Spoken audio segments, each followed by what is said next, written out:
Jornalismo rural. Este é o tema que a gente joga na roda no programa de hoje. O agronegócio faz parte da história e move a economia de Mato Grosso do Sul e do Brasil. Com isso, os jornalistas que saem das universidades encontram oportunidades no segmento e precisam buscar a especialização. No Brasil, o comunicador rural já foi um agente educativo, considerado autoridade pelas famílias do campo. Mas e hoje?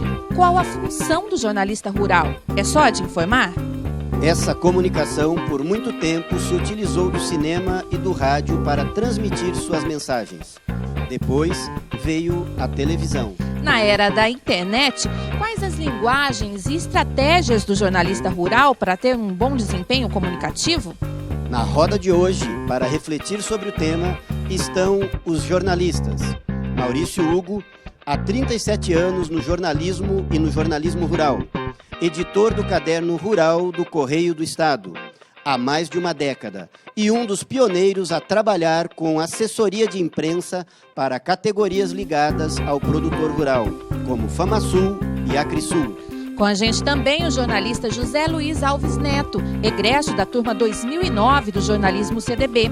Trabalha com comunicação rural há 6 anos, desde quando era estagiário no Sistema Brasileiro do Agronegócio. Em 2010, recebeu convite para formar o núcleo de comunicação da Rede Rural Centro. No site, foi responsável pela implementação de sua linha editorial, que culminou com a parceria com o portal UOL. Hoje é produtor do Canal Rural. E também está com a gente a jornalista Laiane Paixão, formada pela UCDB em 2012. Laiane é repórter do Record Rural e sentiu, como muitos jornalistas iniciantes em Mato Grosso do Sul, a necessidade de se especializar na área. Verdades, mitos e estigmas do jornalismo rural. Esse é o tema que a gente joga na roda.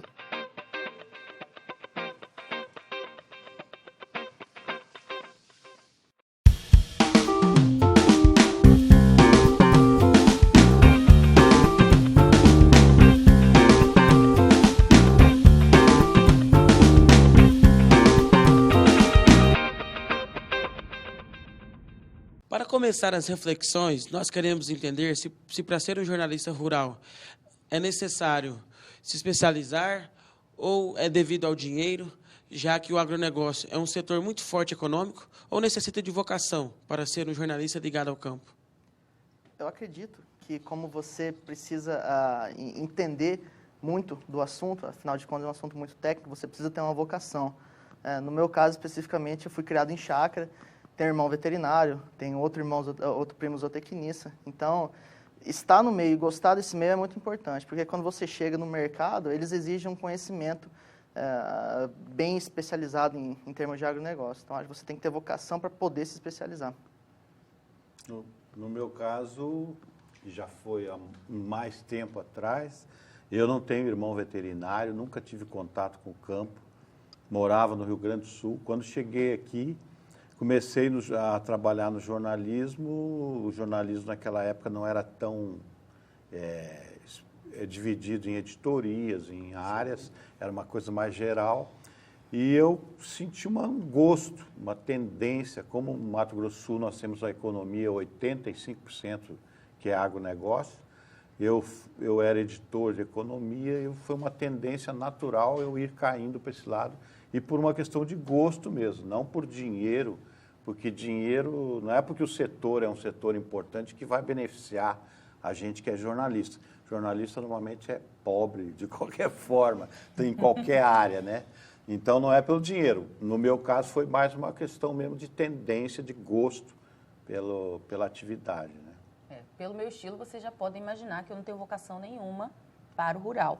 Porém, foi uma oportunidade que surgiu nesse início da minha carreira, porque eu comecei a trabalhar com televisão há 1 ano atrás, e foi uma super oportunidade, porque eu acabei me apaixonando pelo campo. Não sei se eu vou seguir para toda a minha vida no campo, porque tem outras áreas que eu também adoro, cultura, eu sou louca por cultura, então, assim, tudo que tem na TV que eu possa ir, comportamental, que eu possa ir conhecer histórias novas, eu quero ir.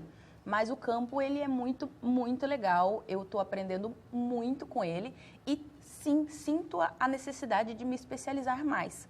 Eu tenho um super chefe que é super especialista no mercado, que é o Osmar Bastos, e ele me ensina muita coisa. Todo dia antes de sair eu tenho praticamente uma aula com ele, coisas que eu não consegui aprender na universidade, né? Aqui na faculdade. Porém, cada dia é um aprendizado e eu sinto essa necessidade de me especializar ainda mais. Gente, a gente percebe que é preciso bastante conhecimento, né, na área. E nas reportagens de jornalismo rural, a gente pode perceber também que tem uma linguagem mais didática, mais educativa. É por levar em conta o estereótipo do campo, de homem do campo, de baixa escolaridade, baixa intelectualidade, ou é mais uma forma para as pessoas compreender toda essa técnica que tem na área rural? Eu acho que depende do veículo, né?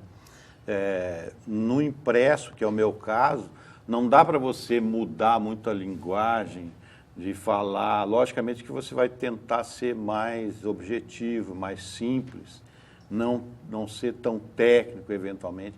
Mas, por exemplo, no rádio ou na TV, dá para você puxar mais para uma coisa mais plural, caipira, talvez uma linguagem mais assim. No impresso fica difícil, né? Mas o caminho é você ser simples na linguagem, né? Porque você vai estar atingindo uma gama de público que vai desde uma pessoa que tem universidade e tal, um dono de uma propriedade rural de alto nível e tal, até às vezes um trabalhador rural, uma pessoa que tem menos preparo. Ele sabe fazer o que ele faz. E a gente traz as novidades para ele, e a gente tem que levar as novidades de uma forma mais objetiva e mais clara possível para ele. A linguagem tem que ser dessa forma, é a minha visão. Eu também nunca, assim, pode ser uma falta de percepção minha, mas desde que eu comecei no rural, eu não precisei falar totalmente caipira para isso. Não existe essa necessidade, entendeu? É lógico que você tem que ser claro e existem termos que você não tem como mudar. No jornalismo diário, no factual, se você precisar trocar uma palavra, ok, quem está em casa vai te entender, entendeu? Agora, se você vai falar no rural, existem termos específicos. Se eu falar de cultura no rural, menino, não tem nada a ver com a cultura que a gente vê no dia a dia, entendeu? Lá é a cultura da soja, é a cultura do milho, é a cultura do girassol.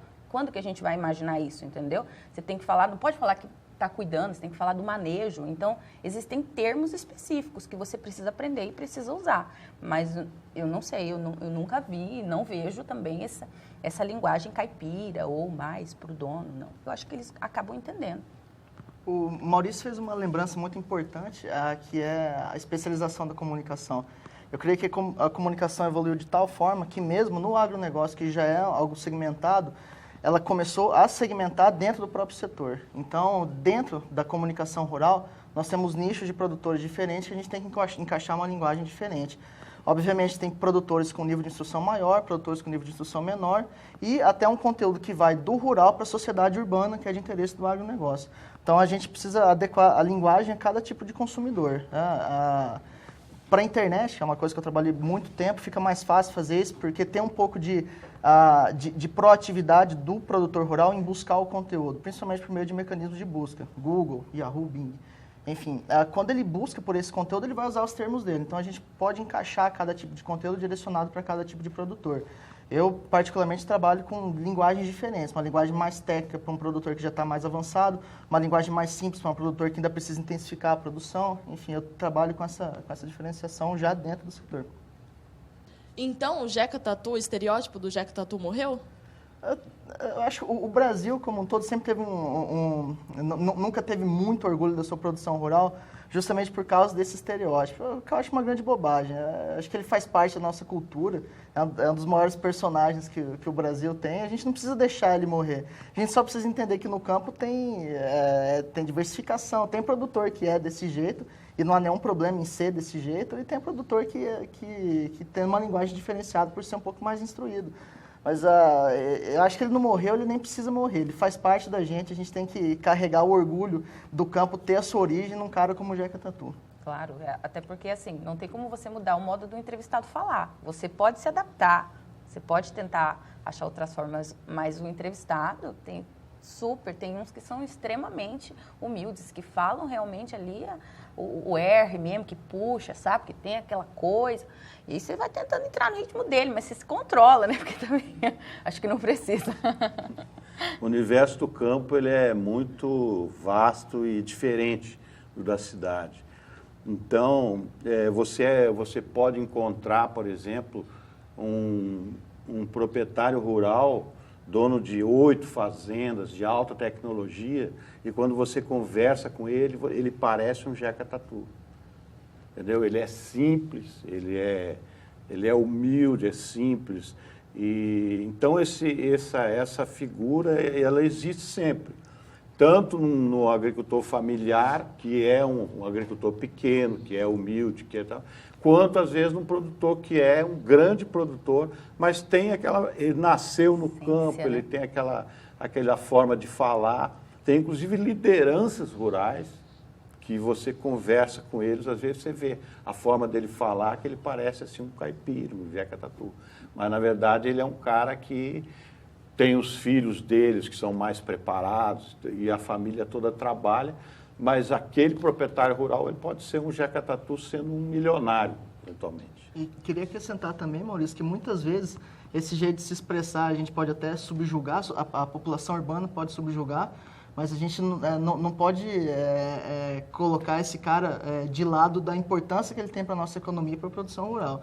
É o que você falou, às vezes um produtor tem esse jeito de falar, meu Jeca Tatu é dono de uma fazenda que é uma grande produtora de soja, que exporta, que gera riqueza e distribui riqueza dentro do nosso país. Eu conheci particularmente uma liderança rural aqui, que faleceu faz alguns meses, com 93 anos, é o Silvio Mendes Amado.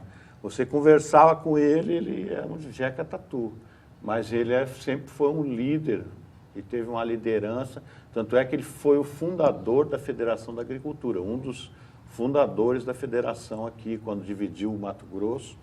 Então tinha a FAMATO, que era a Federação do Mato Grosso, e aqui ele criou a FAMASUL, e ele encabeçou os movimentos durante muito tempo, né? E ele foi um vendedor de touro, ele era mineiro, chegou aqui vendendo touro, foi crescendo, comprou uma primeira propriedade e tal.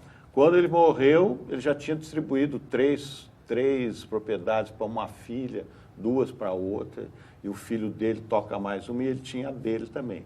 Então foi um exemplo assim, do cara que era um Jeca Tatu, que não era nada, e o cara cresceu e virou uma liderança, entendeu? Então eu acho que o Jeca Tatu não morreu. Vocês, como jornalistas, entendem da cultura, das técnicas, da economia rural? Ou vocês acham que falta especialização para os jornalistas daqui de Mato Grosso do Sul? E isso acaba, às vezes, refletindo na hora de fazer a reportagem, que vocês, se vocês estudam antes de ir para uma pauta, ou vocês é só na hora, assim, que não conhece o assunto e acaba vendo só na hora e acaba acontecendo alguma coisa e vocês não entendem? Vocês acham que falta uma especialização para os jornalistas aqui de Mato Grosso do Sul entenderem mais sobre a área? Muito. Falta demais, assim. Eu, infelizmente, acredito que eu saí da universidade totalmente despreparada para a área rural. Vocês só têm uma matéria de jornalismo especializado, vocês passam pelo rural, né? Vê a história, acabou. Nossa, que legal o rural, né? Deve ser fácil. Menino do céu, é o Jason, assim, vou dizer.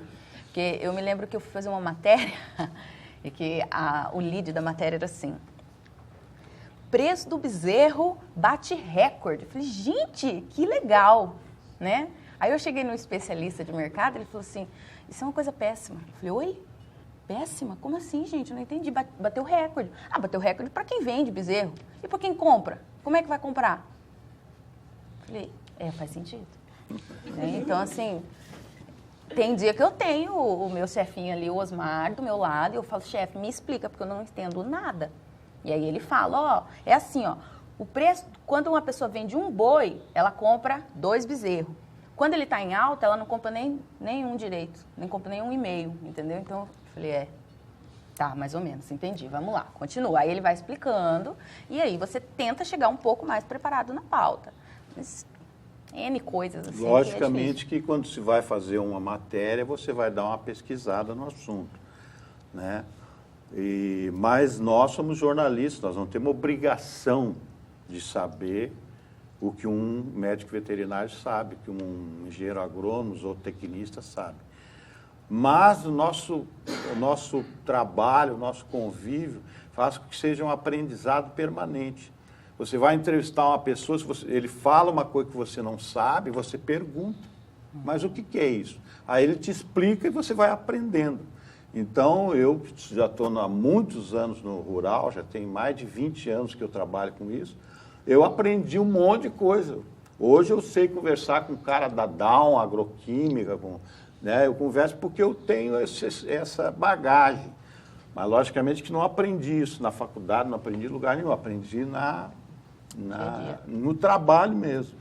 Né? Você vai conversando, antes da pauta você já se prepara, você vai ler, vai estudar e tal. Quando você chegar lá, que você conversa com o especialista, eu trabalho muito com a Embrapa, por exemplo. Então, a Embrapa, por exemplo, os pesquisadores são muito técnicos e tal. Aí você conversa com eles vêm com aquela enxurrada de informações, você não entende nada, às vezes. Às vezes você tem que ir devagar, mas explica isso, você explica aquilo. Daí ele vai explicando, você vai aprendendo. E aí você, em vez de você colocar para o leitor da forma como ele colocou, você coloca na forma como ele explicou para você, de uma forma simples, para também que o produtor, que nem todo produtor é um agrônomo, nem todo produtor é um veterinário, ele também possa entender. O meio rural tem uma peculiaridade muito interessante. O produtor ele se pauta muito pelo relacionamento que ele tem contigo. Isso em setores diversos, seja no setor comercial, setor da comunicação também. Então, eu acho que o produto comunicação rural hoje, apesar de faltar um pouco de especialização do jornalista, da comunicação como um todo, o produto, afinal, acaba sendo bom. A gente tem diversos veículos que têm uma qualidade incrível na comunicação rural. Está evoluindo, claro, é sempre bom que evolua, mas a gente já tem uma qualidade boa. Agora, especificamente falando dessa questão de relacionamento, quando o jornalista chega para conversar com o produtor, ele é muito mais receptivo quando ele vê que você entende que não vai falar uma bobagem a respeito da fazenda dele, da produção dele, da empresa que ele tem. Então, eu acho que você precisa se especializar. O produto hoje já é bom, então você se especializando vai tornar o produto ainda melhor e vai facilitar as coisas para você, porque quando você chegar para conversar com um produtor desse, ele vai abrir o jogo com mais facilidade, porque ele vai confiar na informação que ele está passando para você. E o programa Joga na Roda vai para o intervalo e volta com reflexões sobre a audiência. Até daqui a pouco.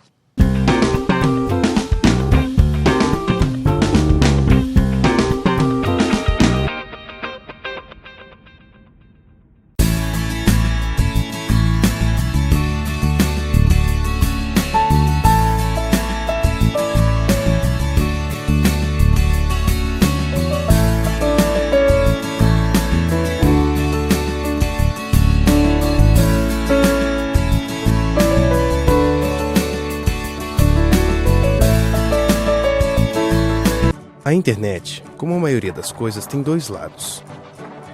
Pode afastar quem está perto ou trazer para perto quem está longe.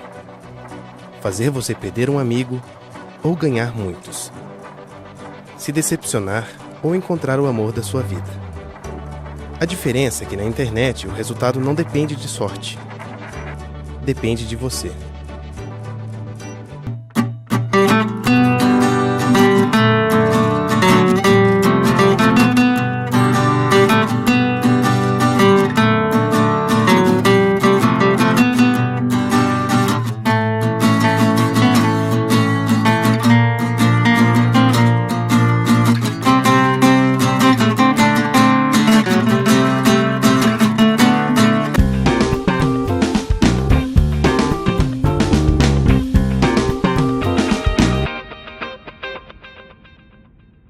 Estamos de volta com o Joga na Roda.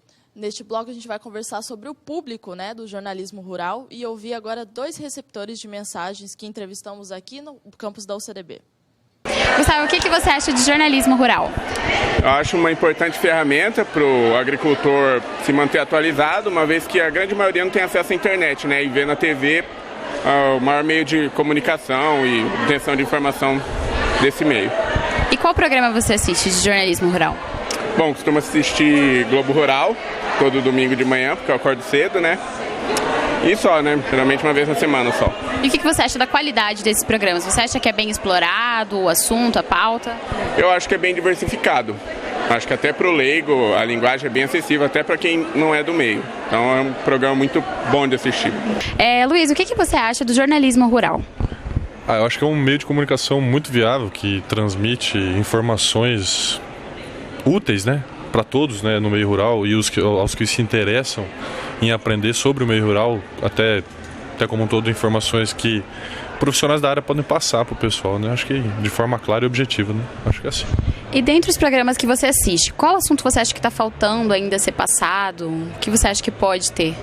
Acho que assim, não dentre os assuntos e os temas que eu assisto, mas acho que a quantidade em relação aos meios de divulgação. Divulgar mais. Não, os assuntos abordados são muito bons, só que eles têm que ser repetidos várias vezes, né? Acho que é mais isso aí, a questão da quantidade. E não os assuntos abordados, mas a quantidade de informações. Tem que tornar um assunto maçante, sim, tem que falar sim, quanto mais melhor. A gente viu aí 2 tipos de audiência, né? Um que assiste televisão e o outro que acadêmico de agronomia, que tem mais interesse, né, nesses assuntos relacionados ao campo. Como que vocês definem o público para vocês enviarem essas mensagens, o público que vocês possam dialogar? Maurício. Não, a gente tem que atingir o nosso objetivo, que é o campo, né?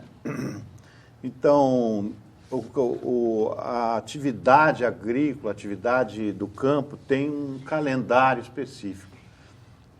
Então, tem épocas que se planta determinada coisa, outra época que se planta cultura diferente.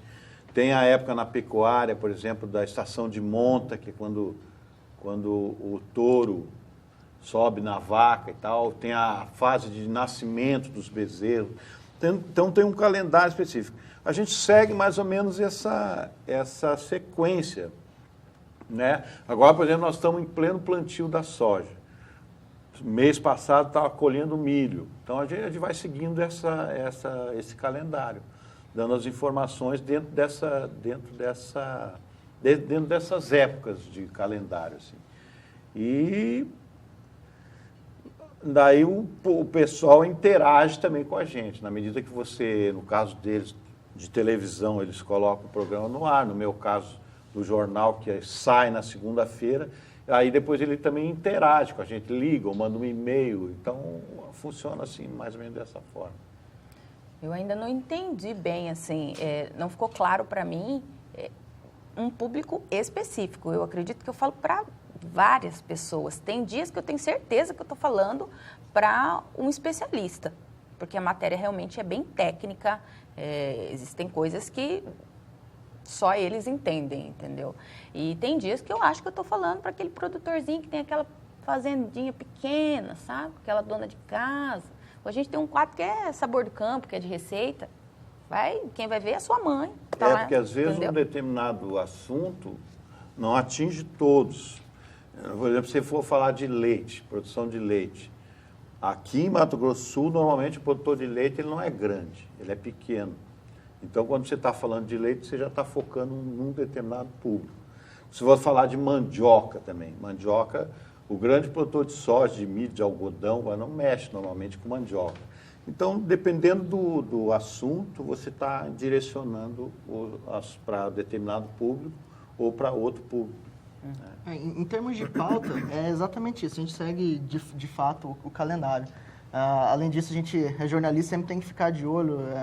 A gente tem entidades que são super competentes de pesquisa, de liderança rural, que lançam informativos e pesquisas e demais publicações a rodo. Então, a gente tem bastante fonte de informação. Esse é o lado da pauta, né? Falando especificamente do enfoque que a gente tem que dar para essa pauta, né? Para saber direcionar o conteúdo para tal audiência, a gente volta naquele assunto de ter que se especializar. Você precisa ir a campo. O jornalista rural, que tem essa coisa mais técnica, de falar especificamente de técnicas rurais, ele tem que ir a campo. Se ele não for a campo, ele não vai saber nunca o jeito que ele tem que falar e que tipo de informação dentro daquela pauta é relevante para o produtor que ele está falando. Então, essa é uma dica para vocês que estão começando. Vocês têm que ir a campo, vocês vão conhecer o público de vocês. É bem específico, porque, por exemplo, se você vai falar de cria de animais, você pode falar de cavalo, de ovelha, de porco, de galinha, cada dia você está falando de uma coisa. Aí tem o que só produz, tem o que só cria, tem o que só vende, tem o que só... Entendeu? Então, você pode falar de saúde daquele animal, você pode falar de manejo, você pode falar de reprodução. Então, tem vários segmentos, entendeu? Então, cada dia você tem que direcionar. E é aí que entra essa minha dúvida. Tem dia que eu não sei realmente para quem que eu estou falando. Mas aí vem as orientações e aí você vai direcionando e tenta esclarecer o melhor possível, para até o especialista entenda e até quem nunca viu aquilo entenda. No dia eu fui fazer o exame andrológico dos touros, né, que é para a época agora de monta, que é um exame totalmente técnico, extremamente. Eu ainda fui fazer com uma turma de veterinária, eu nunca tinha visto aquele exame na minha vida. E aí, depois eu fiquei pensando, eu falei, não, eu acho que esse exame não é para os especialistas, esse exame é para aquele pequeno produtor que está tentando reproduzir e às vezes não está dando certo. Porque é o exame que analisa se o sêmen do boi é bom. Se o boi é bom. Se o boi também é bom, se o touro é bom, se o touro tem uma condições. qualidade X ou uma qualidade Y, o exame andrológico te dá essa visão. Então, se você quer ter um rebanho de qualidade, você tem que fazer o exame andrológico em todos os touros, né, para ver a qualidade daquele sêmen. O sêmen, de repente, ele pode gerar um bezerro magro, fraco, ou pode gerar um bezerro que já nasce forte, que ganha peso rapidamente. Então, isso é alta tecnologia. É a mesma coisa na agricultura. Agricultura, por exemplo, você tem a tecnologia na semente. Se você pegar uma semente ruim, sua lavoura vai ser ruim. Se você pegar uma semente que tem tecnologia ou biotecnologia, ela já vem preparada para enfrentar a lagarta que vai aparecer lá na frente. A planta já vem com um determinado componente que a hora que a lagarta começar a comer, ela morre. Né? Por isso foi introduzido na semente um determinado produto que vai garantir isso. Hoje se tem, por exemplo, estudos para uma semente que seja mais resistente à seca. O cara planta, nasce lá soja, ou milho, ou algodão, ou o que seja, aí de repente dá uma seca braba. Se você tiver uma semente que não tem tecnologia, rapidamente aquilo morre tudo. Se você tiver uma semente melhor, você vai ter mais resistência, a planta vai aguentar até a chuva chegar, entendeu? Tudo parece muito complexo, mas na verdade todo mundo começa de algum ponto. Nós somos jornalistas, né? Nós fazemos parte da comunicação, nós temos que perguntar. Quando a gente está começando, a gente não sabe dessas coisas. É natural que a gente não saiba. A gente não fez agronomia, a gente não fez veterinária. Alguns têm mais ou menos contato com essa área antes de se formar em jornalismo e ir a campo. Mas é essencial que a gente pergunte. A gente não pode ter medo de perguntar para um técnico, chegar para ele e falar, por exemplo, cara, o que é exame andrológico? Eu não sei, você pode explicar para mim? Nessa interação, primeiro, você aprende e você, como leigo, passando esse conhecimento que ele deu para você, que esse especialista deu para você, você consegue tornar o seu conteúdo mais didático para quem está apreciando, para quem está consumindo sua matéria. E interessante também, porque eu mesma nunca tinha visto aquele exame e eu achei tão interessante que eu fiz questão de fazer uma matéria extremamente explicativa. Por mais que tivesse gente que, já vi esse exame, já sei para que serve. Mas às vezes tem produtor que está lá tentando reproduzir e não está saindo um rebanho bom, aí ele vai ver a importância daquele exame, entender realmente para que precisa e vai querer contratar um médico veterinário para poder fazer em todos os touros dele, entendeu? Então, tem que ver isso, mas é interessante e se você perguntar, entender o assunto e tentar repassar daquilo da melhor forma possível, eu acredito que a gente está ganho já. Hoje o próprio meio rural também colabora com a gente. Por exemplo, são promovidos dias de campo e tal, então você é convidado. O jornalista especializado, ele é convidado. Ou então vai ter algum evento lá em Salvador, lá não sei o quê, eles te chamam, pagam sua passagem para você ir, e lá você tem toda aquela gama de informações, que eles são altos cientistas, estão lá conversando com os produtores, e você está lá no meio, você tem a chance de chegar lá e perguntar, ouvir, aprender, entendeu? Uma coisa interessante disso, Maurício, é quem trabalha com cultura, ou com esporte, por exemplo, para você achar uma autoridade nesse assunto é muito raro. por exemplo, vir um grande artista, é difícil a gente ter contato, né? São geralmente pessoas que são pouco acessíveis, mas quando você fala de rural, e a gente está falando de um dos principais países produtores de agronegócio do mundo, né, de produtos agropecuários do mundo, as maiores autoridades são muito acessíveis. Então, você tem um conhecimento do melhor especialista em biotecnologia do mundo, melhor especialista em reprodução bovina do mundo. Então, a gente tem essa proximidade.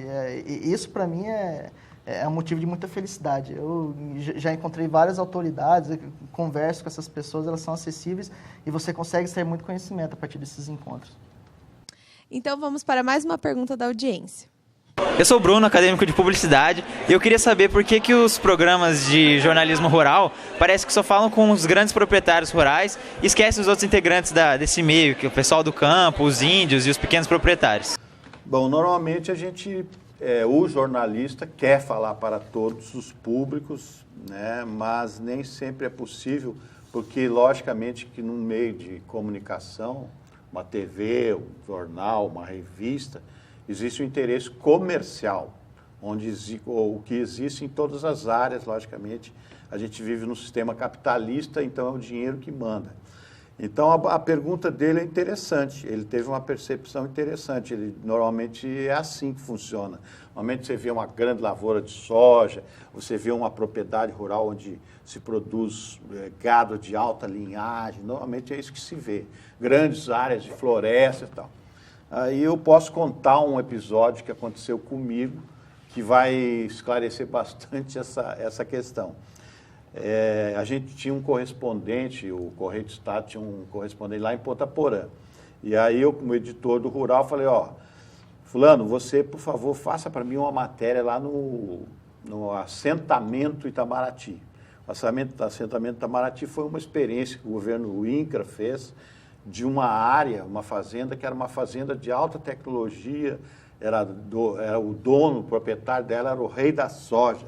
Plantava soja lá, uma quantidade fantástica, tinha pivôs centrais e tal, para irrigação, então era um negócio de louco. E o governo comprou essa propriedade e colocou lá assentados.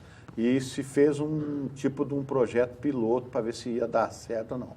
Eu pedi para o repórter ir lá fazer a matéria e tal. O cara fez, entrevistou lá um ou outro e tal, e eu soltei uma página inteira daquele negócio. No outro dia, o meu patrão me ligou, Maurício, vem aqui. Aí eu fui lá e ele me deu um esporro.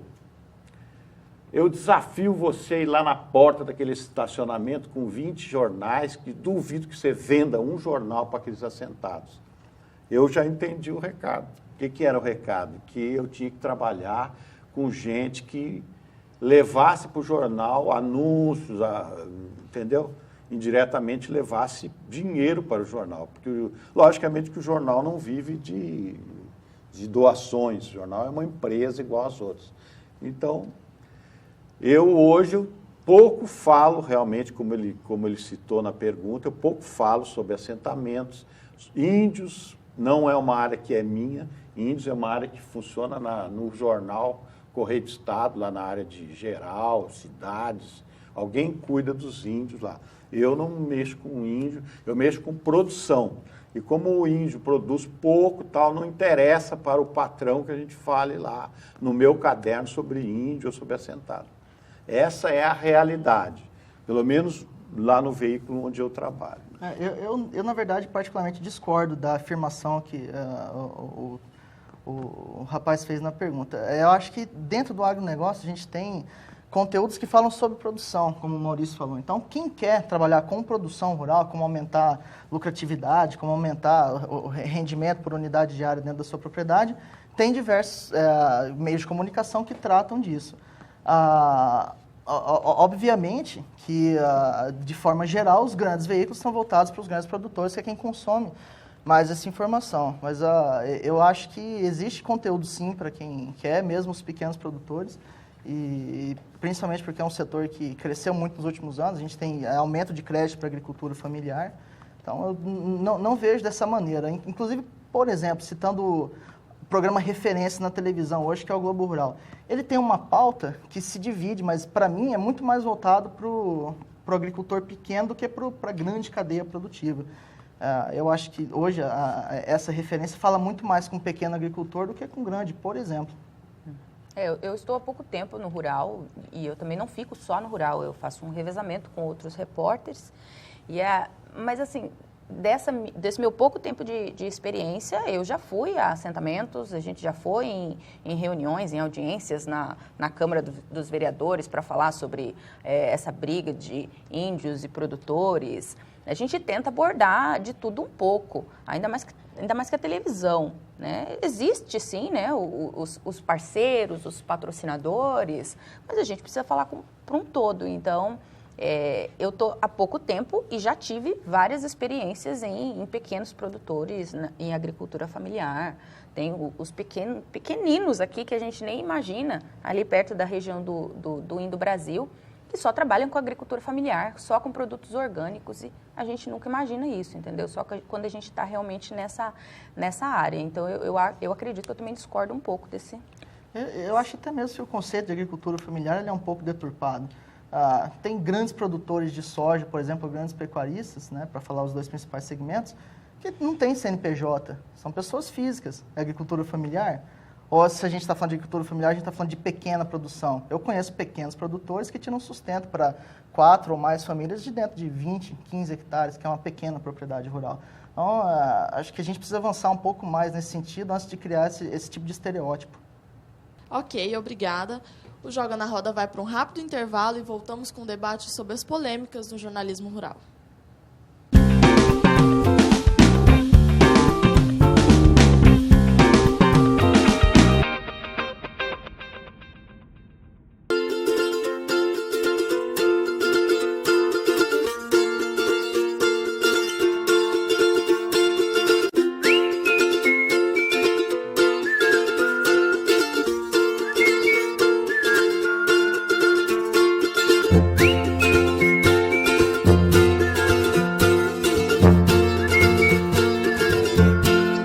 Oi, eu sou o Guilherme.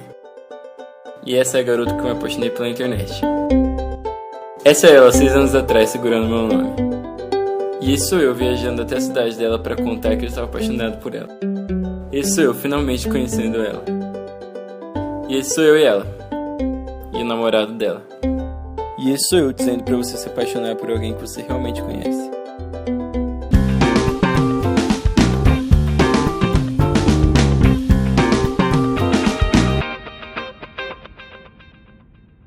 Estamos de volta com o Joga na Roda. A tecnologia ela ajudou, né, a aproximar o comunicador com o homem do campo.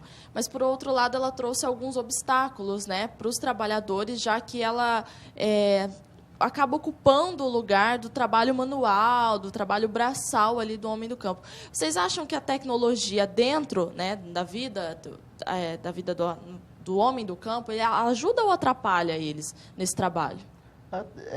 Eu acredito que é bom que isso aconteça.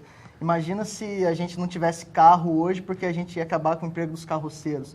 O mundo precisa evoluir. Eu li um livro que tinha uma estatística muito interessante. Nos Estados Unidos, no começo do século, eu não sei se é 18 ou 19, eu não vou me lembrar de cabeça agora, mas 80 pessoas trabalhavam para produzir alimento para 100 pessoas. Hoje, 20 pessoas trabalham. Isso prejudicou a economia dos Estados Unidos? Eu acho que não. Hoje eles são a maior economia do mundo. E não tem desemprego, ou se tem desemprego, mais ou menos nos mesmos níveis que a gente tem aqui no Brasil. Eu acho que a tecnologia ajuda e acho que a gente tem que pautar o uso da tecnologia pelo livre mercado.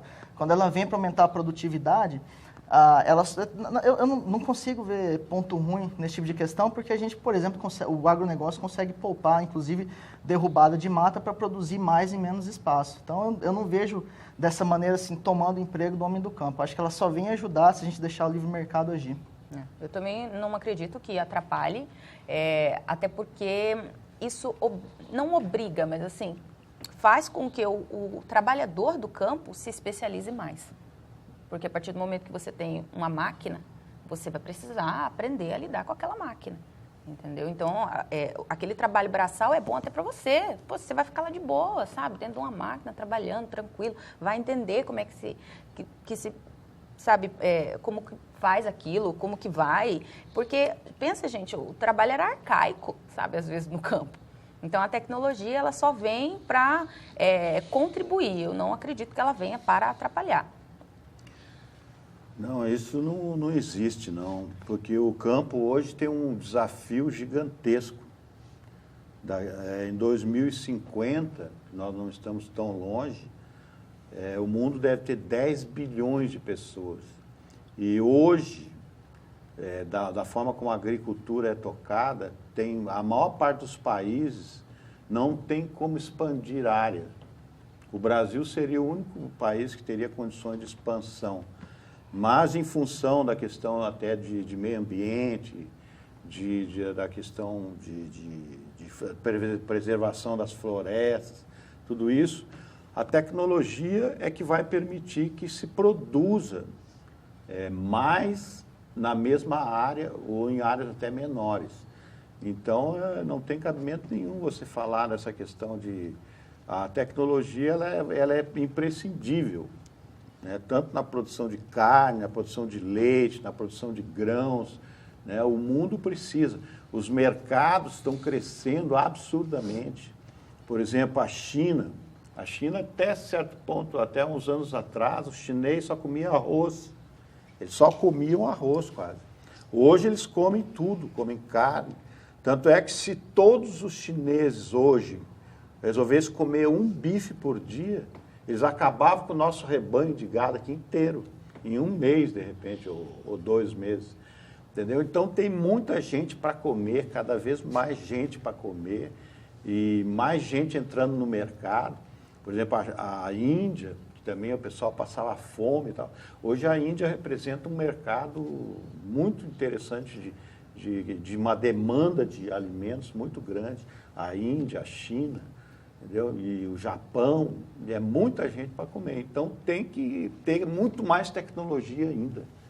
Não essa coisa de parar a tecnologia porque vai tomar espaço. Essa questão do trabalhador, ele se adapta. Né? Ele se adapta dentro do campo, surgem novas... Né? O cara, por exemplo, se ele não tinha uma máquina, hoje surge uma máquina nova, o cara aprende, faz um curso, vai trabalhar na máquina, sei lá. Então, isso aí, as pessoas também vão para a cidade, infelizmente, enchem a cidade, mas isso se acomoda. O importante é que se produza muito mais, porque o povo precisa comer. Eu acho importantíssimo ressaltar também que hoje no campo não falta emprego para quem quer. Está faltando emprego em todos os setores do campo. Operador de máquina, por exemplo, é uma função super demandada. Capataz de campo também. Então, hoje não falta emprego para quem quer no campo. O que falta é capacitação e vontade das pessoas trabalharem dentro do campo. Eu acho que vale lembrar também que quando se fala de tecnologia no campo, a gente não está falando só de máquina, a gente não está falando só do eletrônico. O Maurício citou o caso das sementes transgênicas, né, das sementes BT, que ela já vem adaptada, a semente é uma tecnologia, ela foi adaptada para que quando a lagarta viesse comer a plantinha, a lagarta já morresse. Então, poxa, olha só que super tecnologia isso. Você não precisa, evita o uso de agrotóxico, entendeu? O produtor não precisa pagar tanta mão de obra para ficar indo lá, sabe, passando agrotóxico, cuidando das larvinhas, das lagartinhas. Então, isso também é uma tecnologia. Então, tem que pensar que o uso da tecnologia ela vem só para agregar e para trazer coisas boas. E a tecnologia dentro, né, do meio de comunicação, os trabalhadores, né, eles estão acessando mais esses veículos de comunicação como a internet, estão tendo mais acesso? Isso é uma preocupação também para a televisão? Eu não acredito na competição entre os meios de comunicação, acredito na complementariedade deles. Eu acho que a televisão não vai morrer, o papel não vai morrer, a internet já teve que se adaptar, por exemplo, ao uso de dispositivos móveis. Então, as coisas são dinâmicas, elas vão se complementar naturalmente. A audiência vem crescendo, sim, o consumo de audiência virtual, no meu caso, vem crescendo, sim. Existem pesquisas da Associação Brasileira de Marketing Rural e Agronegócio que demonstram que os produtores têm paulatinamente aumentado o uso de internet, de dispositivos, inclusive dentro da fazenda, não só quando esse produtor vai para a cidade, mas dentro da fazenda. Eu não tenho os dados aqui agora, não lembro de cabeça, mas de toda forma todo mundo pode acessar a pesquisa no site da BMRA, Associação Brasileira de Marketing Rural e Agronegócios. O poder econômico dos ruralistas, que podem ser os possíveis patrocinadores, pode fazer que com eles virem mais pauta do que os outros pessoas do campo? Naturalmente, eu acredito que sim. No agronegócio, eu estou no setor há 6 anos, essa é uma relação muito natural, né? As pessoas, as empresas que fazem girar o agronegócio são responsáveis por mais demanda de pauta. Não enxergo isso como uma coisa ruim, eu acho que é bom, porque se você acaba levando informação de toda forma para o produtor rural. Especificamente falando da comunicação rural, do lado do jornalismo, eu ainda acho que existem ajustes a serem feitos, né? Eu acho que a linguagem hoje ainda é um pouco institucional demais quando se trata, por exemplo, de assuntos comerciais. Então, eu acho que ainda precisa evoluir, mas eu vejo com naturalidade, acho que vai acontecer cada vez mais. Isso não suplanta outros interesses, por exemplo, de pequenos produtores, enfim, de quem mais vive no campo. Inclusive, a possibilidade de surgirem veículos que atendam mais esse público, né?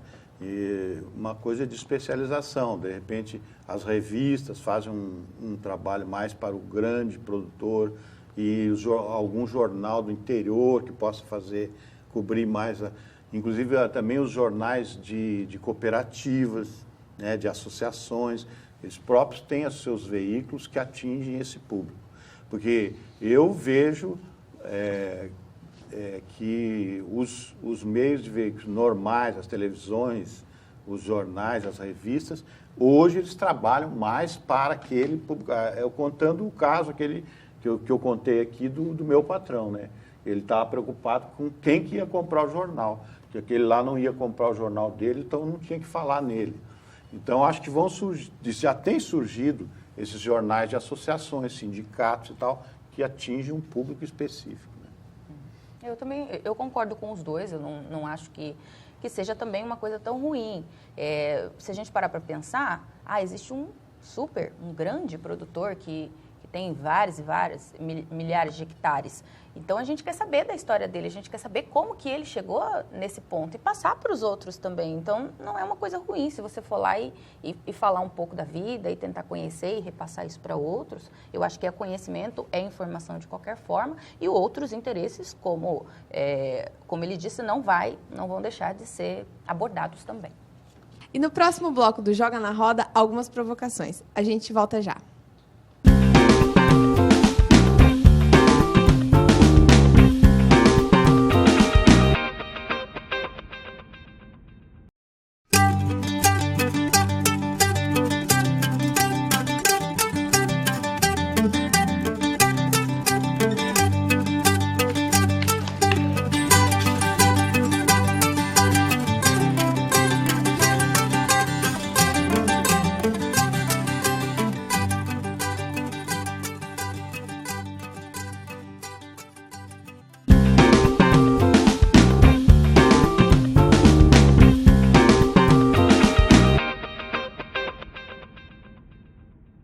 Estamos de volta com o Joga na Roda e agora a gente quer provocar vocês. No final do ano, nós vamos para o mercado de trabalho. Como podemos fazer para ser melhores jornalistas rurais que vocês? Eu acho isso muito ruim, acho que vocês não podem. Eu tô brincando. Eu, particularmente, anseio por isso. Acho legal, porque tem muito mercado. A gente vê falta de pessoas com esse ímpeto, né, com essa juventude para renovar a comunicação no campo e fortalecer, né? Então, acho super importante que vocês queiram fazer isso. Sabem que tem mercado no Brasil inteiro, principalmente nas regiões produtoras. Falta gente que entenda de agronegócio para se comunicar melhor. Um outro setor que vai crescer bastante também, que vai começar a ser super demandado, vocês vão começar a ouvir falar, é o interesse do agronegócio em se aproximar da população urbana. O agronegócio não conseguiu fazer isso ainda. Então, é importante que vocês vão ao mercado já com isso em mente. A comunicação rural funciona muito bem do produtor para o produtor, ou das entidades, né, das lideranças para o produtor, mas ainda não funciona muito bem do produtor para com a sociedade urbana. Então, a gente anseia muito por isso e nós esperamos que vocês sejam melhores do que nós daqui a pouco. Eu acho isso bacana e acho que, assim, primeiro de tudo, vocês precisam entender a importância do campo, porque isso era uma coisa que eu não entendia. E a partir do momento que eu comecei a trabalhar, eu entendi que tudo que a gente consome, tudo, acreditem, vem do campo. Tudo. Então, assim, a importância que eles têm é tremenda para a nossa cidade, para o Brasil e para o mundo. Entendeu? Tudo que a gente produz aqui, a gente exporta, a gente consome. E se a gente der essa devida importância, sabe, para o setor do campo, para o setor rural, eu acho que vocês já vão ser melhores do que eu. Bom, vocês serem melhores que a gente vai demorar um pouquinho, mas vocês têm que conversar muito, ir ao campo e conversar. Não vai ser de um dia para o outro que vocês vão aprender tudo, mas praticando, trabalhando, se é que vocês vão realmente ser repórteres de agronegócio, né?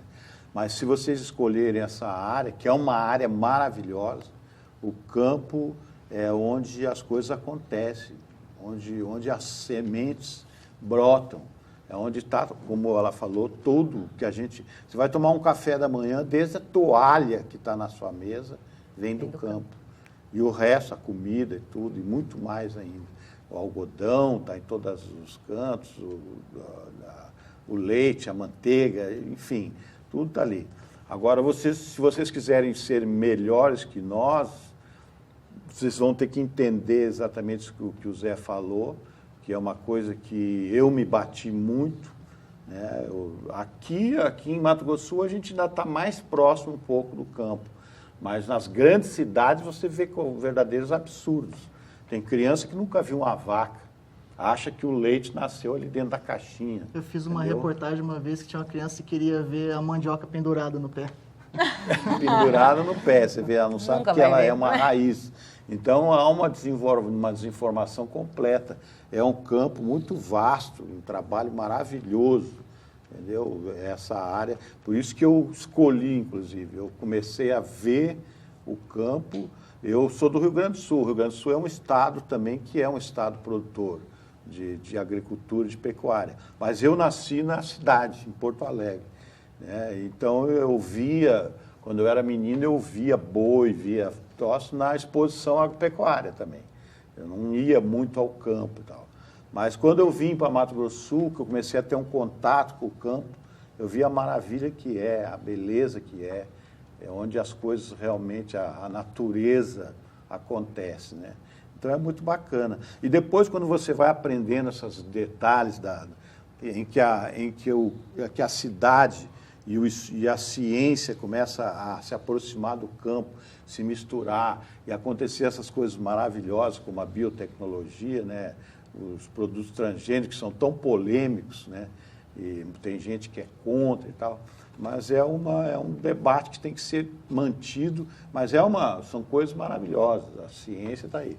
E vocês vão ter que, então, trabalhar muito, estudar, ler, pesquisar e ir ao campo e conversar com as pessoas que estão lá e que sabem como é que a coisa acontece. Que daí, à medida que você for aprendendo com o que vocês estão debatendo hoje aqui com a gente, vocês devem ter aprendido hoje alguma coisa já, né? Então, certamente vocês vão ser melhores que nós. Com certeza.